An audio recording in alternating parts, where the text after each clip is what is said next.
ರಾಘವೇಂದ್ರ ಸ್ವಾಮಿಗಳು ಯಾರ್ಯಾರು ಅವರ ಸಂಪರ್ಕಕ್ಕೆ ಬರ್ತಾರೋ ಅವ್ರನ್ನ ಶುದ್ಧ ಮಾಡಿಬಿಡ್ತಾರೆ. ಮೈಸೂರಿನ ಮಹಾರಾಜರ ಅಂತ ಮಮ್ಮಣಿ ಕೃಷ್ಣರಾಜೇಂದ್ರ ಒಡೆಯರು ಅವರಿಗೆ ಅನನ್ಯ ಭಕ್ತರಾಗಿದ್ರು. ಕಿಚ ಕಿಚ ಕಿಚ ಕಿಚ ಅಂತ ಸದ್ದು ಬರುತ್ತೆ. ಅವನ್ ನೋಡ್ತಾನೆ, ಆ ಶಿಲೆಯಿಂದ ಓಂಕಾರದ ಧ್ವನಿ ಬರ್ತಾ ಇದೆ. ಓಂ ಮಹಾರಾಜರಿಗೆ ಹೇಳು, ಅವರು ಬರಲಿ ನಮ್ಮ ಮಠಕ್ಕೆ, ಆದರೆ ಆ ಡಿ ಸಿ ಬರೋದು ಬೇಡ, ಇವರೇ ನಮ್ಮ ಗುರುಗಳು ಅಂತ. ಅವ್ನು ಡಿ ಸಿ ಕಕ್ಕಾಬಿಕ್ಕೆ ಆಗ್ಬಿಡ್ತಾನೆ, ಅವನಿಗೆ ಗುರುಗಳು ಕಾಣ್ತಾನೆ ಇಲ್ಲ. ಯಾವಾಗಲೂ ನೆನ್ಪಿಟ್ಕೋಬೇಕು, ರಾಯರ ಅನುಗ್ರಹ ಇನ್ನೂ ಆಗಿಲ್ಲದೆ ಹೋದರೆ ಅವರ ದೃಷ್ಟಿ ಆಗಿಲ್ಲ ಅಂತ ತಿಳ್ಕೋಬಾರ್ದು.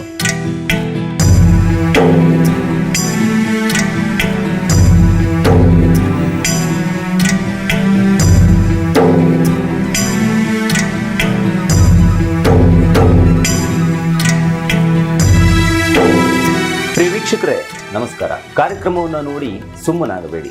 ದಯವಿಟ್ಟು ದಯವಿಟ್ಟು ದಯವಿಟ್ಟು ನಮ್ಮ ವಾಹಿನಿ